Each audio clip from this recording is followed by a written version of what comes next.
BFM Business, 10h, midi, l'émission 100% placement. Intégral placement, Cédric Decoeur, Guillaume Sommerer. À vos côtés jusqu'à 12h, Intégral placement comme tous les matins. On parle de tous les placements. On a beaucoup parlé tout à l'heure d'immobilier. On parlait de vos retraites aussi il y a quelques minutes. Eh bien, on vous emmène tout de suite à nouveau dans la séance boursière du jour. Les marchés en direct avec Thibaut François depuis Fastea Capital. Rebonjour Thibaut.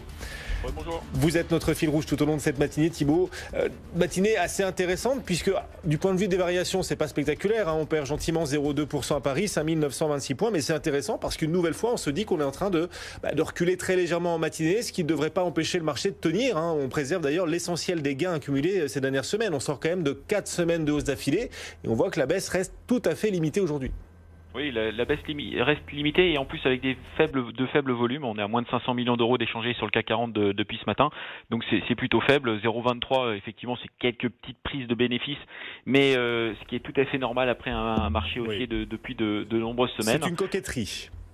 C'est une coquetterie, exactement. Exactement. Et donc le marché consolide un tout petit peu, 0,22. Il n'y a pas en plus d'éléments, on va dire majeurs dans la journée. Donc quelques prises de bénéfices, les volumes sont vraiment très faibles. On va attendre plutôt la fin de semaine. Maintenant, c'est surtout jeudi avec les PMI en Europe qui vont être intéressants à suivre, que ce soit le manufacturier ou le service. On va voir un petit peu comment se tient le marché d'un point de vue économique, d'un point de vue au niveau européen. Donc ça va être intéressant. Et c'est vrai que sinon en termes de variation sur les principales valeurs du CAC 40, on a assez peu de variations. On a Engie qui baisse un petit peu, qui baisse de 2,3%. La mise en bourse d'une participation plus importante de l'État pèse un petit peu sur le titre ce matin sur Engie, donc elle revient sur ses 14 euros, chose qu'elle avait fait aussi la semaine dernière. Et on a toujours Bouygues qui perd 2% suite donc à la dégradation de MainFirst qu'on a expliqué tout à l'heure. En effet, Bouygues en repli après cet abaissement de recommandation de MainFirst, moins 2%. Bouygues en ce moment 37,94 €. Les experts de la financière Tiepolo nous disaient qu'on était largement sur des cours d'achat et qu'il fallait acheter, renforcer le titre Bouygues dans les portefeuilles. Vous partagez ce point de vue sur Bouygues ? Écoutez, la publication de Bouygues la semaine dernière est symptomatique de ce qui se passe entre les actions dites de croissance et les actions dites value. Bouygues a annoncé 9% de croissance, une amélioration de ses marges et un carnet de commandes qui est pratiquement plus haut. On a pratiquement 4 ans de visibilité sur la partie construction. Si c'est pas Bouygues qui publie ces chiffres-là la semaine dernière, c'est une entreprise, par exemple du luxe, peu importe laquelle, je pense que la réaction du titre est entre 10 et 15% de hausse. Et finalement, la réaction du titre Bouygues, aujourd'hui, on est 3% en dessous de la veille de la publication. Vous voyez, en fait, on n'est toujours pas sorti de cette ornière où effectivement les valeurs value ne sont pas du tout considérées aujourd'hui et on s'attache à acheter des valeurs qui sont dites de belles valeurs de croissance avec des croissances qui sont importantes depuis de nombreuses années. Mais aujourd'hui, sortir 9% de croissance sur un dossier comme Bouygues, ce n'est pas neutre. Ça veut dire que la croissance est au rendez-vous, que l'amélioration des marges est au rendez-vous et surtout que l'ensemble des activités de Bouygues se portent plutôt bien avec un carnet de commandes solide, avec un rendement de 5%. Donc bien sûr, je suis tout à fait de l'avis de Tiepolo.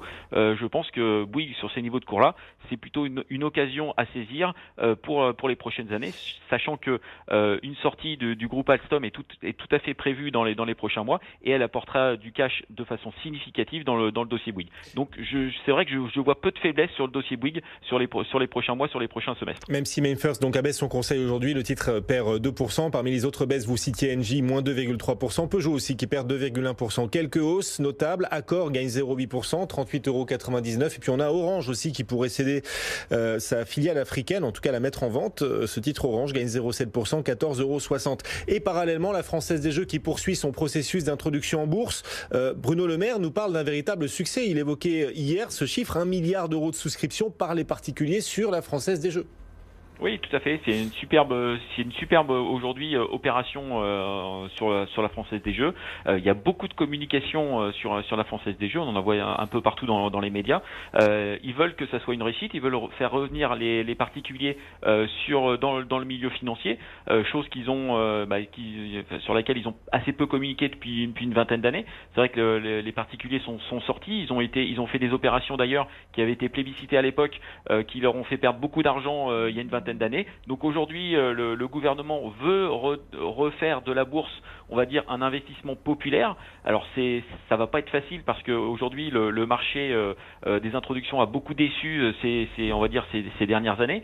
Donc il va falloir absolument qu'avec cette première opération d'envergure de l'État français, il va falloir que cette opération soit un succès et donc qu'on arrive à avoir des cours de bourse qui se maintiennent et surtout d'avoir des publications dans les prochaines années, dans les prochains mois, dans les prochaines années de Française des Jeux qui soient en ligne au moins avec les attentes du marché. Donc aujourd'hui on nous promet beaucoup de choses en termes de chiffre d'affaires, en termes de résultats sur la Française des Jeux, en termes de rendement aussi. Il va falloir maintenant tenir les prévisions pour que FDJ soit aussi une superbe valeur de croissance dans les prochaines années. Je pense surtout une valeur de rendement, mais en tout cas qu'on ait un bon momentum et un bon consensus qui se mette en place sur le dossier Française des Jeux. Mais en tout cas, le premier accueil des particuliers est vraiment encourageant et on attend vendredi la première cotation avec impatience. Merci beaucoup Thibaut. Thibaut François, Fastia Capital avec nous ce matin. Le CAC Cédric recule de 0,2%.